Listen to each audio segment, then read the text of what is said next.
Très bien, écoutez, nous allons commencer cette table ronde. Je vous remercie d'y assister. On commence. Donc tout est bon. Voilà. Donc le thème de cette conférence aujourd'hui, c'est l'hydrogène. C'est la première table ronde de cette conférence sur ce sujet, et vous avez une série de 3 conférences qui s'enchaînent dans cette salle sur le thème de l'hydrogène. Donc je vous incite à rester dans la salle ensuite à la suite de cette table ronde, et puis ensuite après le déjeuner, puisqu'il y aura ensuite une table ronde sur le REX, et ensuite une table ronde sur l'hydrogène blanc. Je rappelle que cette présentation sera aussi disponible en audio sur le site mixenergy.com. Voilà, alors l'hydrogène, c'est effectivement un sujet particulièrement brûlant dans le monde de l'énergie. C'est depuis quelques années pour ceux qui s'y sont intéressés le plus tôt, et depuis quelques mois pour finalement toute la communauté de l'énergie, avec une accélération qui est exponentielle sur ce sujet, et avec finalement le développement de tout un tas de stratégies nationales dont la France fait partie, qui accélèrent et qui structurent le développement de cette filière, avec pour objectif d'en faire un pilier essentiel de la décarbonation des pays d'ici 2050. Alors, évidemment, l'actualité encore plus récente sur le conflit entre l'Ukraine et la Russie ajoute une dose de pression sur l'ensemble du système, puisque on voit que dans le contexte de la transition énergétique, finalement, les objectifs que l'on fixe à l'industrie énergétique n'arrêtent pas de se renforcer et de s'accélérer, et finalement la géopolitique va peut-être nous contraindre à accélérer encore plus. Et donc le thème de cette conférence, c'est hydrogène bleu, hydrogène vert, quel hydrogène pour accélérer la transition énergétique, et quel rôle. Et voilà. Et donc pour cette table ronde, j'ai le plaisir de recevoir 3 intervenants. Voilà, et donc je vais commencer par Patrick Dilly, qui est directeur des affaires publiques et directeur du développement mobilité hydrogène France chez Air Liquide. Merci Patrick. Bonjour. Voilà. Également Gérard Gatt, qui est président fondateur de Sakowin. Bonjour Gérard. Bonjour. Et Didier Lafaille, qui est chef de projet prospective et innovation à la commission de régulation de l'énergie. Bonjour à tous. Bonjour Didier. Voilà, et moi-même, je suis Rodolphe de Beaufort, délégué général adjoint du JMELEC. Alors, juste quelques propos liminaires pour introduire la thématique de l'hydrogène, si tant est que tout le monde ne sache pas exactement de quoi on parle. Je rappelle que l'hydrogène, évidemment, est un vecteur énergétique, et que du point de vue du marché, quand on s'intéresse finalement à la façon dont va se développer ce marché dans les années qui viennent, on constate que on commence à avoir une feuille de route qui s'éclaircit, notamment en France, avec l'émergence d'un certain nombre de clusters qui sont structurés autour de grands bassins industriels. Et ce qui est intéressant quand on étudie le sujet, c'est de se rendre compte que ces gisements à court terme, finalement, ils se structurent autour de ces grands pôles industriels, et le merit order des usages de l'hydrogène quand on compare finalement l'intérêt de développer l'hydrogène, et à la fois en termes de potentiel économique et de potentiel de réduction du CO2, c'est probablement dans l'industrie que l'on retrouve les plus grosses opportunités à très court terme. Et donc on voit que l'industrie française est en train de se structurer autour de très gros projets qui sont en train d'émerger. Et on estime, et le JMELEC sort une étude notamment aujourd'hui à ce sujet, que finalement, effectivement, on aura probablement besoin de 6,5 gigawatts de puissance, par exemple d'électrolyseurs, d'ici 2030 pour assurer le développement de cet hydrogène, mais ça se prolonge, et nos estimations portent à 18 gigawatts ce potentiel en 2040 et à 24 gigawatts en 2050. Voilà, donc on le voit, ce sont des chiffres qui sont tout à fait considérables et qui nécessitent un branle-bas de combat finalement de l'ensemble de la filière, parce que le principal défi, c'est effectivement cette accélération avec des infrastructures énergétiques qui sont de taille tout à fait considérable et qui devraient finalement assurer également des retombées économiques tout à fait importantes pour l'ensemble de l'écosystème. Et dans l'étude qu'on publie aujourd'hui, on rend public le fait on estime que d'ici 2030, on devrait avoir environ 10 milliards d'euros de retombées économiques pour les entreprises. Alors on a regardé juste les entreprises qui sont dans notre secteur, qui sont les fabricants de matériel électrotechnique et d'automatisme. Mais c'est pour vous donner un ordre de grandeur. Il y a vraiment un gros potentiel, je dirais, de développement économique dans ce sens-là, donc un gros potentiel aussi en termes d'emploi et finalement un enjeu majeur pour toute la filière pour se structurer. Alors, pour donner la parole, après cette petite introduction à nos intervenants, une première série de questions sur la thématique quel hydrogène privilégier pour accélérer la dynamique. Alors, je voudrais poser la question en premier à M. Didier Lafaille. On sait que la CRE a participé donc très largement à l'évaluation des stratégies possibles en matière d'hydrogène. Est-ce que vous pourriez nous dresser un état des lieux de la stratégie française à ce stade? En 5 minutes ou en 3 minutes, parce que je vous poserai une autre question après. Merci Rodolphe. Donc pour aller très vite, déjà la première question qu'on peut se poser, c'est pourquoi la CRE, la Commission de régulation de l'énergie, s'intéresse-t-elle à l'hydrogène? Est-ce qu'elle est compétente sur le sujet? Ce qu'on peut voir, c'est que l'hydrogène va avoir des conséquences sur les systèmes énergétiques, que ce soit gazier ou électrique. Donc là, on est complètement compétent. On est également compétent quand certains acteurs veulent injecter quelques molécules d'hydrogène dans les réseaux de gaz existants, réseaux de gaz naturel. Là, on est également compétent. Donc il n'est pas anormal que la CRE aujourd'hui s'intéresse au sujet. Et puis on en parlera après certainement. On verra ce qui pourrait se passer au niveau européen. Alors pour répondre à la question de Rodolphe, tout d'abord 3 chiffres. Le premier, c'est combien on consomme d'hydrogène carboné aujourd'hui, un peu moins d'1 million de tonnes, 0,9 exactement, par an. Par an, oui, bien entendu. Donc c'est l'hydrogène carboné, produit par vaporéformage de méthane. Donc le premier intérêt pour la France, c'est de décarboner cet hydrogène, de passer sur l'hydrogène, on va dire bas carbone ou renouvelable, on y reviendra. Deuxième chiffre, ce sont les émissions de CO2 suite à cette production d'hydrogène. Bon, c'est 2,5% des émissions françaises. C'est à peu près pareil, le même chiffre au niveau mondial. Les Chinois, c'est un peu plus, puisque vous savez que plus de 60% de la production d'hydrogène, c'est fait par charbon.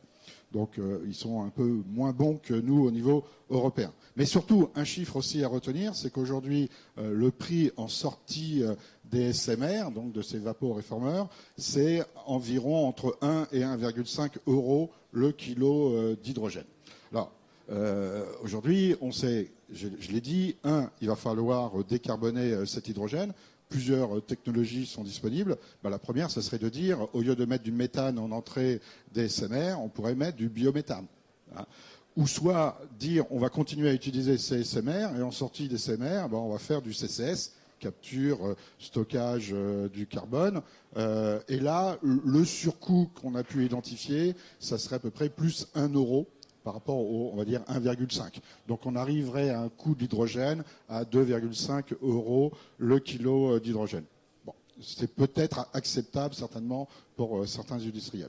Après, il y a d'autres technologies, et c'est vrai qu'aujourd'hui, l'État français est plutôt favorable au développement de ces technologies, qui sont, comme vous savez, les électrolyseurs. Les électrolyseurs, il y a plusieurs façons de les faire fonctionner. Il y a d'abord utiliser l'électricité du réseau, qui est aujourd'hui bas carbone, notamment en France, peut-être pas partout en Europe, mais surtout en France, ou de les faire fonctionner avec de l'électricité renouvelable, photovoltaïque, éolienne, etc. Ce qu'il faut voir, c'est que dans les électrolyseurs, il y a 3 facteurs qui vont impacter le coût de la production d'hydrogène. C'est notamment le prix de l'équipement, c'est le prix de l'électricité, qui va représenter à peu près 60% du coût final, et surtout le taux d'utilisation. Donc si vous prenez l'électricité bas carbone que vous avez aujourd'hui dans la prise de courant, vous allez sortir aujourd'hui un coût on a estimé entre 3 et 4 euros le kilo d'hydrogène. Par contre, si vous voulez utiliser uniquement du photovoltaïque, à 2200 heures par exemple, on va monter à 10, 11 euros le kilo. Donc ça veut dire qu'il va falloir mettre un dispositif de soutien qui va coûter. C'est comme aujourd'hui le développement des énergies renouvelables, que ce soit en électricité ou en gaz. Et on voit bien que s'il fallait chercher uniquement du renouvelable, il va falloir mettre un gros dispositif de soutien qui va nous coûter très cher. Donc ce dispositif de soutien est actuellement en cours de préparation. Il y a déjà eu une pré-notification à Bruxelles. On espère que la notification finale arrive rapidement, ce qui permettrait de lancer tous ces projets. Donc, il faut décarboner l'hydrogène actuel.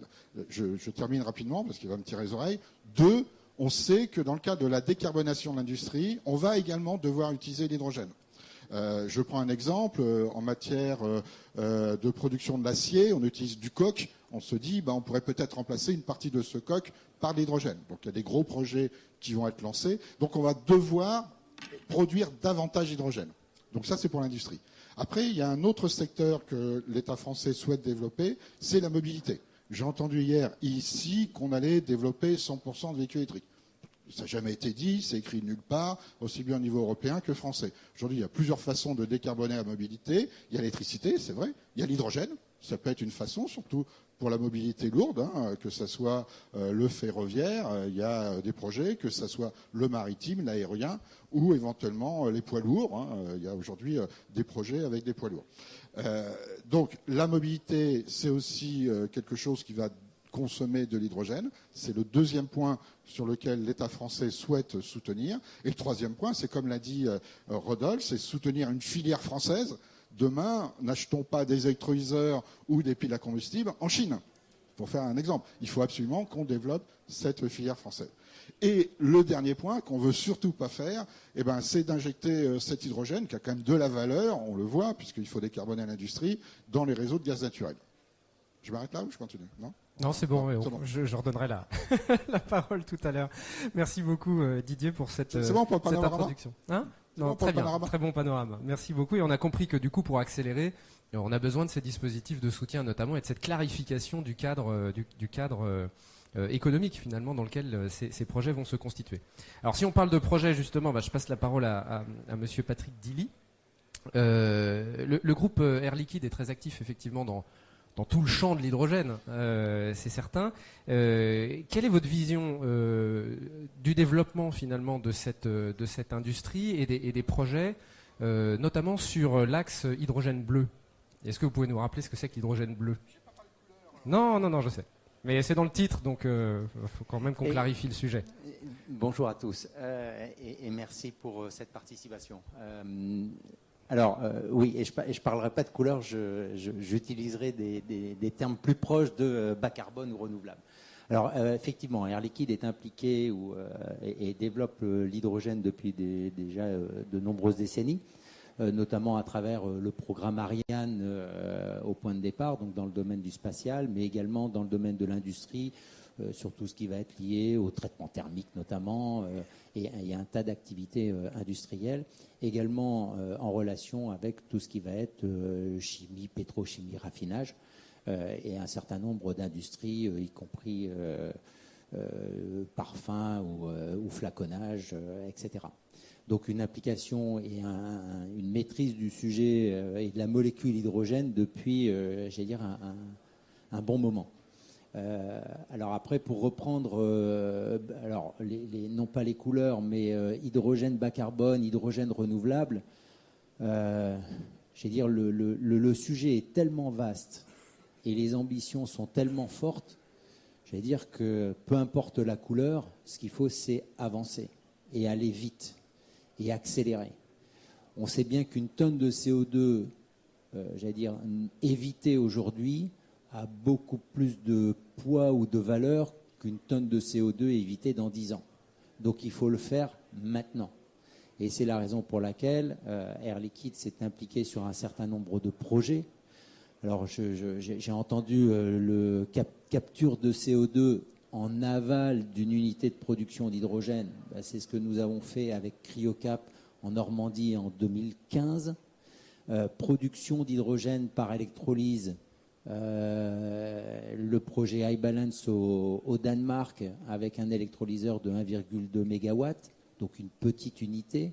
En 2021, un électrolyseur de 20 MW à Bécancour au Canada. Et là, on a confirmé le projet de 200 mégawatts, au moins 200 mégawatts en Normandie, avec un électrolyseur également, qui permettra de produire de l'hydrogène renouvelable. Donc oui, une implication forte du groupe Air Liquide sur un certain nombre de projets. Je ne sais pas si je peux poursuivre. Non, tout à fait. Alors c'est intéressant. Est-ce que vous pouvez nous donner un peu plus de détails sur ce projet justement Normandie, dont on voit que on vient de faire déjà un facteur 10 entre vos projets d'avant et ce projet de 200 mégawatts. Et quand on se met dans la perspective d'en avoir 6,5 en 2030, on voit qu'on va devoir probablement encore faire ce facteur x10 dans les années qui viennent. Donc, exactement. Et c'est vraiment peut-être le message à retenir, c'est accélérer. Ce qu'il faut, c'est qu'on aille vite, parce qu'on n'a pas beaucoup de temps et que chaque journée passée est une journée non pas perdue, mais sur laquelle il faut avancer. Alors le projet de 200 mégawatts en Normandie, donc un électrolyseur qui va se situer entre Le Havre et Rouen, à Port-Jérôme, là où nous avons déjà notre unité de production d'hydrogène avec captage de CO2, qui permet aujourd'hui de qualifier l'hydrogène de bas carbone.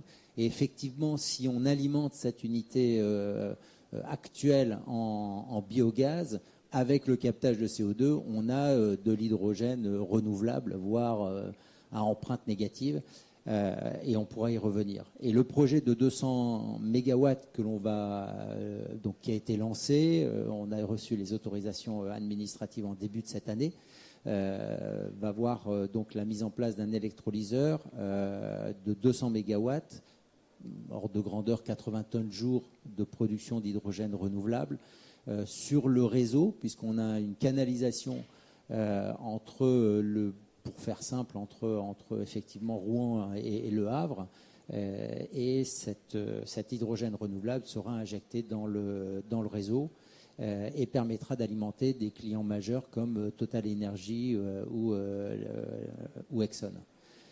Et également va permettre de développer la mobilité hydrogène sur l'axe poids lourd, donc véhicules lourds, dans l'esprit de ce que l'on fait dans le sud-est de la France, puisque au moment où nous parlons, une première station de distribution d'hydrogène bas carbone va rentrer en phase de test pour être complètement opérationnelle avec l'arrivée des premiers camions dès cet été. Donc une station d'1 tonne jour.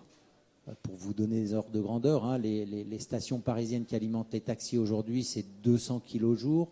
La station qui a été démarrée à Auxerre fait 400 kilos jour. Et là, on sera sur une station d'1 tonne jour pour les camions, donc 350-700 bars. Très bien. Merci beaucoup. Ça permet ça illustre bien le développement finalement de cette économie dans des clusters qui sont des clusters territoriaux avec un gros moyen de production d'hydrogène en face d'un gros client et la capacité ensuite de tirer une économie et une diversification autour finalement de l'hydrogène produit à coût marginal entre guillemets pour ces gros industriels. Alors on va passer à un autre type d'hydrogène. Monsieur Gatt, votre entreprise elle développe un procédé extrêmement innovant et donc vous arrivez avec des idées un peu disruptives sur le marché. Est-ce que vous pourriez nous en dire un petit peu plus sur l'approche que vous défendez et sur l'avenir de cette technologie? Merci. Oui, effectivement, la transition énergétique, on est tous d'accord, est quelque chose d'essentiel. L'hydrogène va faire partie du mix énergétique de 2050. Mais je pense qu'aujourd'hui, les développements qui sont faits actuellement sont essentiels parce qu'on a besoin d'hydrogène sans émission de CO2 tout de suite pour cette transition énergétique. Et donc, les efforts qui sont faits sont remarquables et importants. Mais effectivement, Sakowin, une société qui a été créée en 2017, focalisée sur la transition énergétique. Et on a eu l'opportunité dans notre démarrage et dans notre vie en 2019 de changer de technologie, de nous poser et de repartir d'une feuille blanche et de réfléchir à la transition énergétique de manière totalement objective, sans a priori de technologie, et de se dire, voilà, on est face à quoi ? Convertir 85% de nos énergies actuelles, c'est-à-dire tout ce qui est combustion de pétrole, gaz et charbon, en hydrogène, Qu'est-ce que ça veut dire exactement? C'est-à-dire quand on veut réduire ça à zéro, de quoi parle-t-on? Est-ce qu'on a en face de nous une colline ou 10 fois l'Himalaya? D'accord? Eh bien, on a plutôt 10 fois l'Himalaya. C'est-à-dire que ça représente, si on transforme ça, alors il est clair qu'en 2050, on ne va pas avoir que de l'hydrogène dans le mix énergétique. Mais si on prend juste une dimension pour prendre une idée de ce que ça représente en termes de dimension, et on se dit on convertissait tout en hydrogène, d'accord? Qu'est-ce que ça représente en termes de quantité d'hydrogène à produire? Et on se retrouve avec un chiffre qui est de l'ordre de 10 milliards de tonnes d'hydrogène à produire en 2050. Autant dire qu'aujourd'hui, on a besoin de réfléchir à des pistes complémentaires à ce qu'on fait actuellement. C'est-à-dire que ce qu'on fait aujourd'hui, c'est très bien, il faut continuer, mais ça ne va adresser qu'une partie du problème de 2050. Hein, un petit peu moins de la moitié. Hein. Et ça inclut la totalité des solutions actuelles, c'est-à-dire tout ce qui est solaire, éolien, hydraulique et même nucléaire, d'accord, déployé au maximum de ce qu'on peut faire. Donc on a besoin de compléter ce mix énergétique avec des solutions complémentaires. Mais bon, la question qu'il faut se poser ensuite, c'est quelle énergie primaire va-t-on utiliser derrière cette quantité d'hydrogène à produire? Quelle énergie primaire reste-t-il aujourd'hui de disponible pour pouvoir faire ça? La seule aujourd'hui qu'on puisse utiliser, c'est le méthane. Le méthane, produit soit à partir de biomasse effectivement, ou fossile aussi, à partir du moment où on retire le carbone de ce méthane avant d'en faire de l'hydrogène et de l'énergie. D'accord ? Et donc dans ce cas-là, on a une solution qui permet de produire en grande quantité un hydrogène dans des coûts qui vont se situer de manière proche de ce qu'on peut faire avec du vaporéformage, parce qu'on est sur une molécule de CH4 qui va consommer 7 fois moins d'énergie qu'une molécule d'eau pour produire la même quantité d'hydrogène, d'accord ? Et donc on se dit que si l'objectif économique de la transition énergétique est essentiel, il vaut mieux partir d'une molécule qui va consommer le moins possible. Parce que l'enjeu est tellement difficile à atteindre qu'il faut se donner toutes les chances de pouvoir l'atteindre en ayant une solution qui puisse cocher l'intégralité des cases du problème et non pas juste une partie. Et je pense que c'est ça qui est important aujourd'hui, et c'est un petit peu la chance que l'on a eue, c'est de pouvoir réfléchir de manière objective à cette solution-là. On est arrivé à une piste qui est de décomposer en fait le méthane par un plasma micro-ondes, qui permet donc d'extraire en fait le carbone et de le produire sous forme solide, et donc de ne pas émettre de CO2 du tout. Et quand on utilise du biométhane, l'intérêt de la solution, c'est qu'elle devient négative en CO2. C'est-à-dire qu'on est sur un puits de carbone qui va accélérer encore plus vite la transition énergétique et donc permettre une atteinte de l'objectif de 2050 plus facilement. Voilà. Et puis derrière, ce qui est important, c'est que comme on est sur une efficacité énergétique tout à fait particulière parce qu'on part de méthane, eh bien, on va pouvoir produire un hydrogène très rapidement, tout de suite, à un coût compétitif. C'est-à-dire qu'on va produire, et puis on va le produire à partir d'infrastructures gazières existantes. C'est-à-dire qu'on a notre infrastructure hydrogène qu'on est en train de déployer. Je pense qu'il faut poursuivre les travaux là-dessus. Mais aujourd'hui, on peut aussi utiliser l'infrastructure gazière actuelle pour pouvoir déployer l'hydrogène beaucoup plus vite. D'accord ? Et donc arriver à des solutions complémentaires pour pouvoir faire ce genre de choses. Donc voilà, on développe aujourd'hui effectivement une technologie qui est en devenir. C'est la prochaine génération d'équipements de production d'hydrogène, si vous voulez. Et justement, quel horizon vous voyez pour l'industrialisation de ce type de technologie ?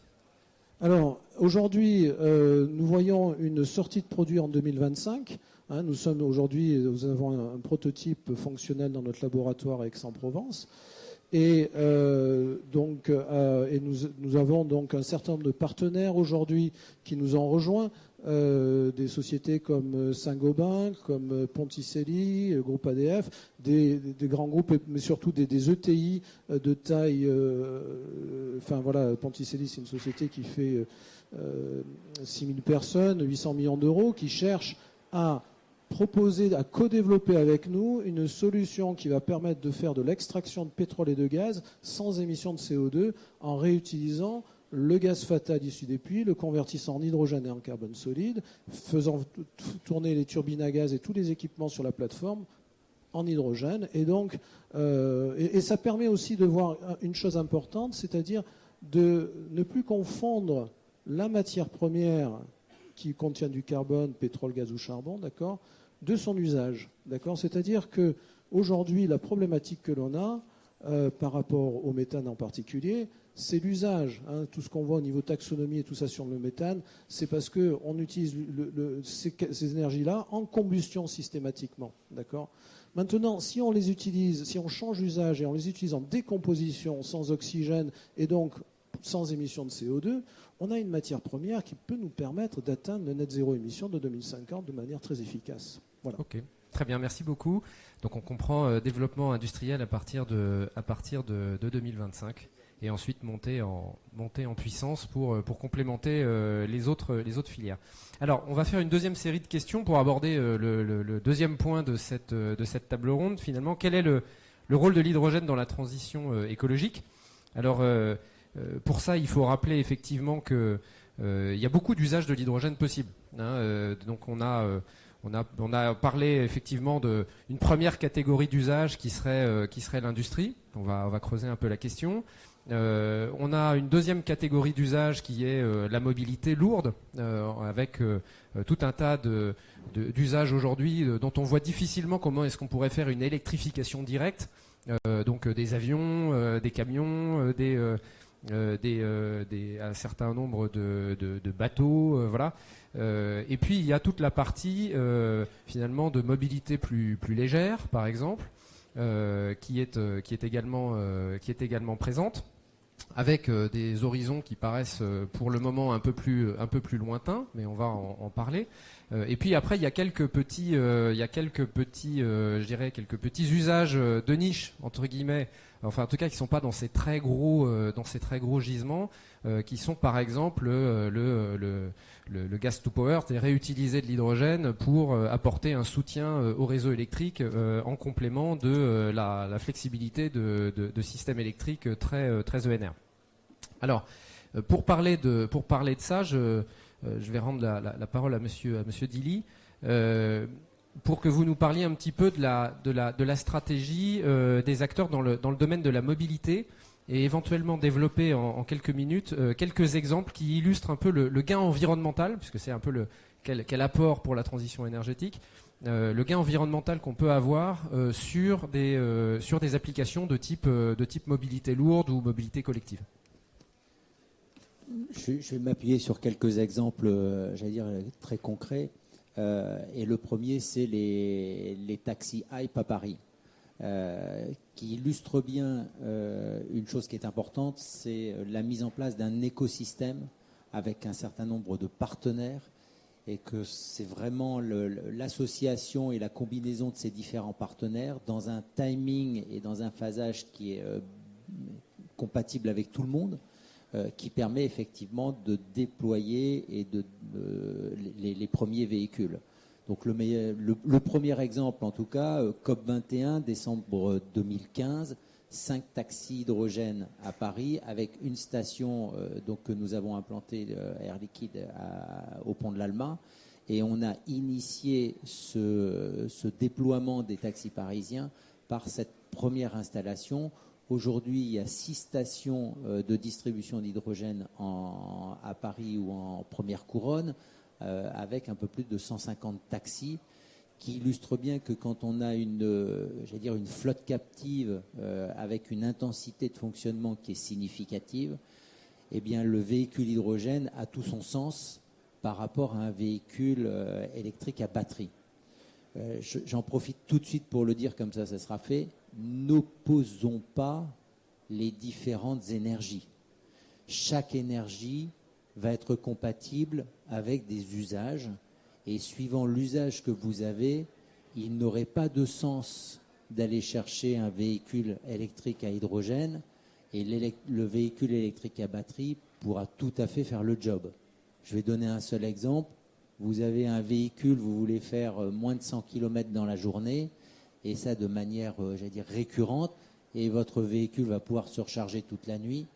Vouloir un véhicule électrique à hydrogène pour faire ce job-là, c'est un non-sens. C'est économiquement pas viable, alors que l'électrique à batterie sera complètement pertinent. En opposition, les taxis hype qui fonctionnent sur 2 shifts de 10 heures, là c'est beaucoup plus compliqué. Et pouvoir retrouver l'autonomie de son véhicule en moins de 5 minutes en rechargeant les 5 kg d'hydrogène dans son véhicule et pouvoir repartir pour 600 ou 700 km, là ça a tout son sens. Autre exemple, les 7 bus qui ont été déployés à Versailles avec une station qu'on a implantée en mars 2018 juste à côté de Versailles. 7 bus qui sont arrivés progressivement à partir de septembre 2019 jusqu'à fin d'année 2020. Donc on a déjà un retour d'expérience sur ces 7 bus qui fonctionnent à Versailles. Et là, le dernier projet sur lequel je suis très impliqué, c'est évidemment la mobilité lourde, les camions, avec le déploiement donc, de notre première station d'une tonne-jour à Fos-sur-Mer, à côté de Marseille. Et le premier camion qui a été présenté à Toulon il y a une quinzaine de jours, donc un porteur 26 tonnes en remorquant en hydrogène, et les camions Iveco qui vont arriver progressivement, et ce jusqu'à la fin de l'année 2023. Donc voilà, pour donner quelques ordres de grandeur ou quelques chiffres, la station d'une tonne jour, les camions, quand ils seront tous en opération, on va éviter de l'ordre de 1500 tonnes de CO2 par an, avec une dizaine de camions qui vont venir se recharger à la station de Fos-sur-Mer. Et toutes ces initiatives, il faut les multiplier, les accélérer, avec le soutien évidemment et l'implication des constructeurs, des transporteurs, des chargeurs, mais également de tous les financeurs. Ça a été dit tout à l'heure, aujourd'hui il n'y a aucun projet hydrogène qui se monte sans financement, voire cofinancement européen, nationaux, voire régionaux. Et c'est toutes ces combinaisons et tout cet écosystème autour d'un projet donné qui permet de le rendre viable, de le mettre j'allais dire sur piste, sur route, et d'accélérer ce déploiement. Très bien, merci beaucoup. Alors, pour parler un peu d'industrie, je rends la parole à M. Gérard Gatte. Vous nous avez parlé tout à l'heure du fait que vous aviez des partenaires industriels. Alors, si on ne parle pas de votre procédé en particulier, mais plutôt de l'usage que font de l'hydrogène les partenaires que vous pouvez avoir, est-ce que vous pouvez nous illustrer un petit peu quelques-uns de ces usages et à quoi sert l'hydrogène finalement dans un univers industriel? Et éventuellement nous dire un mot sur du coup aussi le coproduit de votre procédé qui est le carbone. Du coup, qu'est-ce qu'on fait avec ce truc-là? On l'enterre, on le brûle? Non, surtout pas. Alors, les partenaires industriels avec qui nous travaillons, donc on a nos 5 premiers partenariats qui ont été signés en 2021, sont dans différents domaines. Dans le domaine de la mobilité lourde, donc pour réaliser une station de recharge hydrogène pour le transport routier en Suisse, d'accord. Donc là, on a un équipement dans lequel on va intégrer notre brique technologique pour pouvoir avoir une solution complète qui va permettre d'avoir un hydrogène compatible pile à combustible et recharge de camions.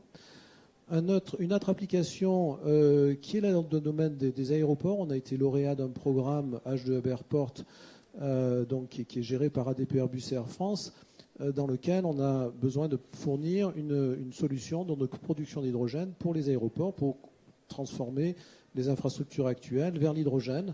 Et donc nous travaillons avec un industriel qui est le groupe ADP sur Vitrolles, qui développe avec nous une station de recharge hydrogène qui va répondre à la réglementation aéroportuaire pour pouvoir, dans un premier temps, fournir de l'hydrogène pour tous les véhicules qui sont sur le tarmac et au sol. Mais à partir de 2030, il vise les avions. D'accord, donc de commencer à faire des essais là-dessus et d'avancer là-dessus. Donc voilà.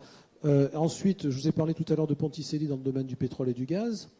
Donc c'est-à-dire ici une solution pour extraire du pétrole et du gaz sans émission de CO2.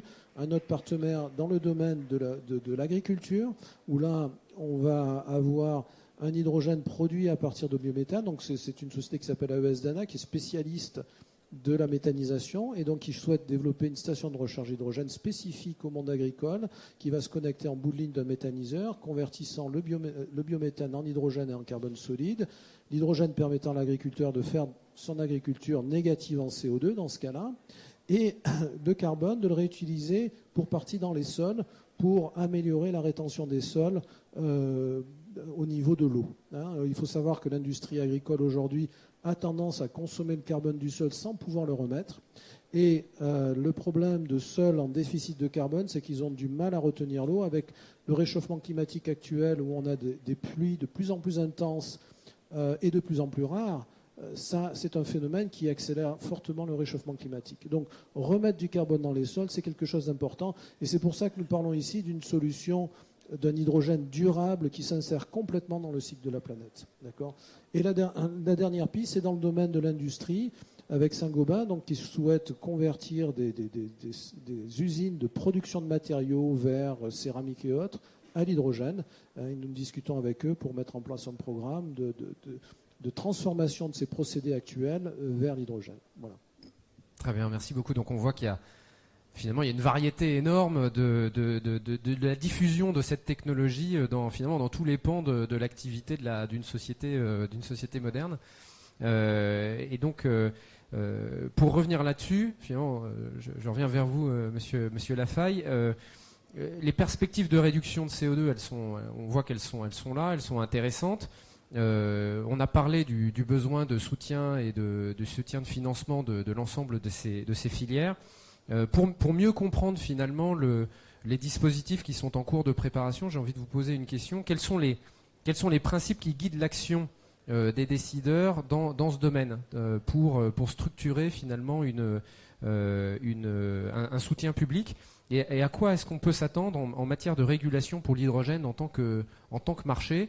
Est-ce que ça va ressembler à une régulation de type gazière, de type dont on voit qu'elle est challengée au niveau européen aujourd'hui, de type électrique, ou est-ce qu'il va falloir inventer quelque chose de nouveau? Voilà, donnez-nous un peu votre perspective sur ces sujets-là. Avant de répondre, Rodolphe, peut-être une remarque par rapport à la mobilité, je dirais, hydrogène. Il y a la solution de l'utilisation de l'hydrogène dans un véhicule où, par l'intermédiaire d'une pile à combustible, on va fabriquer l'électricité, donc ça devient un véhicule électrique. Donc c'est les taxis Hype, par exemple, ou des poids lourds qui sont en test. Ça, c'est une solution. Il y en a d'autres. Il y a l'utilisation de l'hydrogène dans les moteurs thermiques, qui sont en cours de test aujourd'hui. Et puis quelque chose qui, à titre personnel, je crois beaucoup plus, c'est d'utiliser l'hydrogène pour faire des biocarburants, des e-fuels, etc., notamment pour l'aviation. L'avion à hydrogène, j'y crois, dans 2040-2050, mais avant, on peut décarboner le kérosène par ces biocarburants à partir de l'hydrogène. Oui, c'est vrai qu'on a regardé pour les avions et il faut la densité de l'hydrogène est un peu compliqué dans les avions parce qu'il faut 7 fois plus d'espace que pour les carburants classiques. Donc du coup, il faut des avions qui font voler juste du carburant, quoi. Et Rodolphe, je voudrais pas me retrouver dans l'avion le jour où il s'écrasera. Donc pour revenir maintenant à la question, aujourd'hui, avant de parler sur la régulation, quel est l'objectif de l'État français? Il est défini dans la SNBC. Et je suis désolé, mais aujourd'hui, le seul dispositif de soutien qui est dans la loi, c'est un dispositif de soutien pour l'électrolyse. Donc ça veut dire que si on veut, je dirais, aller vers des solutions type décarbonation, des SMR en entrée ou en sortie, si on veut être des solutions comme la vôtre qui sont très intelligentes, il va falloir modifier la SNBC. Alors comme vous savez, c'est que la SNBC aujourd'hui est en discussion puisqu'il y aura une nouvelle version en 2023 qui sera présentée au Parlement, parce qu'aujourd'hui l'objectif de la SNBC, c'est en 2050 plus de charbon. C'est presque déjà le cas. Je rappelle qu'il n'y a plus qu'une centrale à charbon, Cordemais, qui est en utilisation, et celle de Saint-Avold qui vient de s'arrêter, mais qui pourrait peut-être redémarrer l'hiver prochain pour d'autres raisons. Donc, fin du charbon, c'est acté et on y va. Mais dans la SNBC actuelle, il y a aussi zéro utilisation du méthane d'ici 2050. Donc s'il n'y a plus de méthane, on ne pourra pas développer votre technologie. Donc ça veut dire qu'il y a bien une remise en cause de la SNBC pour pouvoir, et là je partage, développer toutes les technologies qui permettront de décarboner l'industrie et de décarboner les transports. Tout à fait. Et puis après, éventuellement même de produire de la chaleur pour le chauffage, voire le chauffage urbain, etc. Alors maintenant, sur la partie régulation, c'est vrai que la CRE est en complet désaccord avec la Commission européenne. La Commission européenne, son objectif, c'est de rapidement mettre une régulation qui ressemble étrangement à celle du gaz. C'est-à-dire que l'ensemble des infrastructures d'hydrogène seraient régulées. Donc, est-ce que ça serait la CRE en France? Pourquoi pas, mais mettre en place, comme ces infrastructures gazières, une régulation des infrastructures d'hydrogène. Alors, quand j'entends infrastructure, c'est-à-dire dispositif de stockage d'hydrogène, éventuellement les réseaux existants d'hydrogène, qui principalement appartiennent presque tous à Air Liquide d'ailleurs. Après, avoir une régulation, ça peut être intéressant pour le groupe Air Liquide. Hein. Je sais que nos amis gaziers ne s'en plaignent pas, ni nos amis électriciens d'ailleurs. Après, s'il y a des infrastructures à créer, rentrerait dans ce dispositif de régulation, etc. Nous, on n'y croit pas, contrairement aux Allemands. On estime qu'il faut développer plutôt aujourd'hui, comme le fait d'ailleurs Air Liquide ou d'autres acteurs, ce qu'on va appeler un peu des hubs locaux. C'est-à-dire qu'on a de la production d'hydrogène renouvelable bas carbone et à côté un utilisateur avec un réseau de distribution, voire de transport qui va aller chercher d'autres producteurs d'hydrogène, voire d'autres consommateurs. On commence à le voir à la maille, je dirais, du bassin industriel. Après, on verra dans quelques années s'il y a intérêt de développer une connexion entre ces hubs, voire une interconnexion entre les différents Européens. Mais commençons pas à faire ce qu'ils appellent un blackbone européen avec un dispositif de régulation, alors qu'aujourd'hui, on n'a toujours pas d'électrolyseur, à part quelques petits électrolyseurs. 1 mégawatt, pour moi, c'est des petits électrolyseurs. 200, ça commence à être intéressant. Mettre un accès des tiers au réseau, comme en gaz, en électricité. Donc, je dirais une usine à gaz ou une usine à hydrogène avec une régulation. Bien sûr, si on met un régulateur, il faudra qu'on ait les moyens aussi pour réguler tout ça. Donc là, aujourd'hui, on s'oppose au positionnement de la Commission européenne. Ce qu'il faut voir, c'est que le Parlement européen a pris le contre-pied de la Commission européenne. Donc aujourd'hui, on attend la suite. Et c'est vrai que malheureusement, ça n'avance pas trop au niveau européen parce qu'il y a ce désaccord entre la Commission et le Parlement. Donc vous imaginez que la France aujourd'hui soutient le Parlement, l'Allemagne soutient la Commission. La France, dans le cas de la présidence actuelle, n'a pas souhaité porter ce projet. Laisse la prochaine présidence, je dirais, décider, ce qui fait que ça repousse les dispositifs de soutien, comme vous savez, qui doivent être notifiés à Bruxelles pour accord. Et tant que Bruxelles n'aura pas pris de décision, ils ne sont pas prêts de donner un accord à la France, comme à l'Allemagne, d'autres pays, ou les Pays-Bas, qui sont aussi très en avance sur le sujet en matière de dispositifs de soutien. Donc aujourd'hui, nous ne sommes pas favorables à la mise en place d'une régulation, que ce soit pour les réseaux existants, que ce soit pour les hubs territoriaux. On verra, laissons le marché se développer, laissons, je dirais, les producteurs s'installer en France, trouver des usages, décarbonons ces usages avant de mettre en place une régulation. Ouais, on comprend bien la logique et entendre un régulateur nous dire qu'il n'y a pas besoin de réguler, c'est tout à fait intéressant et ça montre que vous avez une démarche qui est très honnête. Cocasse. Voilà. Mais c'est vrai que ça vient aussi d'une différence de stratégie effectivement entre la France et l'Allemagne où on a des stratégies qui sont assez orthogonales. Alors on va pas les décrire tout de suite parce que sinon on repart pour une deuxième conférence. Attendez, je coupe. Un mot. Il y a 10 ans, on fait une table ronde avec le président et puis l'ensemble des directeurs et le président il nous dit la créer, comment vous la voyez dans 10 ans? J'ai dit au président, le marché sera ouvert, les règles seront connues, elles seront respectées, il n'y a plus besoin de régulateur. Il m'a dit, maintenant Didier, attendez, vous verrez que ça ne fonctionnera pas. Et c'est vrai que 10 ans après, on a encore besoin de modifier les règles, etc. Mais c'est vrai que lorsque les règles sont établies, après on passe sur la concurrence. Et c'est l'autorité de la concurrence qui est compétente. On n'a plus besoin d'un régulateur. Voilà. Très bien, merci beaucoup. Écoutez, juste un petit mot de conclusion. En une seconde ou en 30 secondes, je vous redonne la parole à chacun pour finalement, si vous avez un message à faire passer autour de cette accélération, qu'est-ce que ça serait, Monsieur Dilly? Accélérer, écosystème, j'allais dire tous ensemble et tout de suite, maintenant.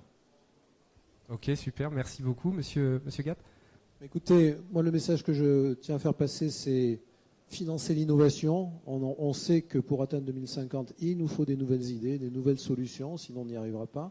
Donc financer l'innovation, c'est indispensable. Et l'accélérer. Financer, c'est une chose, mais les compétences, en France, on a la chance d'avoir beaucoup de compétences scientifiques qui permettent de faire des tas de choses intéressantes.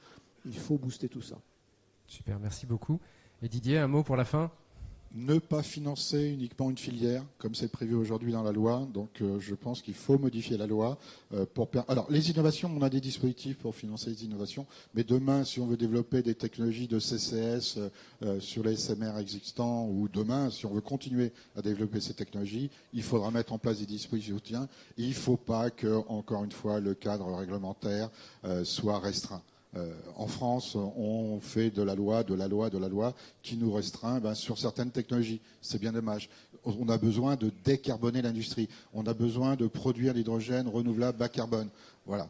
Et laissons les choses se faire, laissons le marché se développer. Merci beaucoup. Ce sera le mot de la fin pour cette première conférence sur l'hydrogène. On a peut-être le temps de prendre une ou deux questions, si tant est qu'il y en ait. Oui, une question ici. Je joue le rôle d'animateur. Oui, bonjour. Je l'ai sous les yeux. Là, il y a un article qui a été relayé par Jean Covici hier sur les réseaux. Je pense qu'on entend lui parler. Où l'hydrogène. Oui, un article relayé par Jean-Marc Jancovici. L'hydrogène est un gaz à effet de serre 2 fois plus puissant qu'on ne le pensait. Une étude publiée ce vendredi par le département britannique de l'économie de l'énergie et de la stratégie a révélé que l'hydrogène est un gaz à effet de serre 2 fois plus puissant. Enfin, je passe au détail. Donc, c'est un article assez polémique, quelque part. Je voulais savoir quelle est votre opinion là-dessus, si vous l'avez lu. Alors, est-ce que quelqu'un veut prendre cette question ? Je veux bien y répondre. Ça dépend de quoi il parle. Comment on produit cet hydrogène ? Voilà. Par les fuites, je pense. Par les fuites. Ouais. Par les fuites. Bon. C'est pour ça qu'il faut produire l'hydrogène sur site, à la demande, et le consommer immédiatement, pour éviter d'avoir à transporter et stocker. Je pense que c'est... nous, c'est notre approche en tous les cas, et je pense que c'est important. Il peut y avoir, effectivement... Alors, il faudrait regarder son étude plus en détail, parce que je ne l'ai pas regardé. Je ne sais pas si... un de mes collègues ici l'a regardé, mais il faut comprendre comment il est produit, d'une part, et puis ensuite l'usage, bien sûr. Il parle de la vapeur d'eau, qui est aussi un gaz à effet de serre ? Non Il faut arrêter de transpirer, là. Très bien. Est-ce qu'il y a encore une autre question ? Oui, au fond de la salle. Bonjour, Alexandre Chabert, syndicat d'énergie de la Loire. Moi, j'avais une question. Vous en avez parlé rapidement sur l'usage chauffage dans le bâtiment. Je voulais un peu avoir votre avis là-dessus parce qu'on parle beaucoup d'industrie et de mobilité. Le bâtiment consomme beaucoup d'énergie, notamment pour le chauffage. Quel rôle de l'hydrogène et sous quel format ? Est-ce qu'il faut imaginer une production au fil de l'eau, sans stockage, sans compression ? Ou alors passer par les réseaux avec du stockage ? Merci. Alors, au niveau du chauffage, le domestique tout d'abord, puis après on va dire la chaleur utilisée pour l'industrie aussi. Pour le domestique, aujourd'hui non, mais par contre il y a beaucoup de projets en Angleterre où ils imaginent que l'hydrogène arrivera jusqu'à la périphérie des villes, et après on transformera l'hydrogène en chaleur pour alimenter des réseaux de chaleur. Donc ça, c'est des gros projets qui sont développés en Angleterre, puis je pense sur l'ensemble du Royaume-Uni. Donc en France, c'est vrai qu'on ne voit pas trop ces projets se développer. Concernant l'industrie, aujourd'hui, un vaporéformeur produit l'hydrogène, mais produit aussi de la chaleur. Et la question va se poser, comment produire cette chaleur, notamment cette chaleur renouvelable ? Est-ce qu'elle va être produite par l'électricité ? Est-ce qu'elle va être produite par une autre énergie, ou est-ce qu'elle va être produite elle-même par de l'hydrogène ? Oui, mais c'est vrai que les industriels qui utilisent de l'hydrogène utilisent aujourd'hui cette chaleur, cette vapeur, pour leurs procédés pétrochimiques, etc. Donc déjà, imaginez qu'on ne peut pas remplacer un vaporéformeur par un électrolyseur. Il manque cette production de chaleur. Donc oui, on va avoir besoin certainement d'hydrogène, à mon avis, pour produire de la chaleur au niveau industriel. Le domestique, ça arrivera peut-être beaucoup plus tard. Mais bon, il y a ces risques aussi vis-à-vis de l'hydrogène. Mais en fin de compte, le modèle anglais me plaît bien. Je veux dire, si demain on commence à avoir des hubs au niveau territoriaux pour la distribution ou le transport d'hydrogène, on pourrait arriver à l'entrée de la ville et puis là, à ce moment-là, produire de la chaleur. Je sais pas, c'est peut-être un modèle. Oui. Ok. Je veux bien ajouter un petit mot là-dessus. Très rapide alors. Notre point de vue, c'est d'utiliser l'infrastructure gazière actuelle que vous avez déjà chez vous, convertir, retirer le carbone du méthane avant son usage chez vous par un équipement qui va permettre de produire de l'hydrogène sur site et puis effectivement avoir des brûleurs à l'hydrogène qui vont permettre d'avoir de la chaleur sur site en réutilisant une infrastructure existante. Voilà. Très bien, écoutez, merci beaucoup. Je prends plus de questions parce que nous avons atteint l'heure limite. Je vous remercie. Je vous demande de remercier nos intervenants. Et je vous souhaite une très bonne journée sur le salon et à bientôt sur les prochaines tables rondes d'hydrogène. Merci.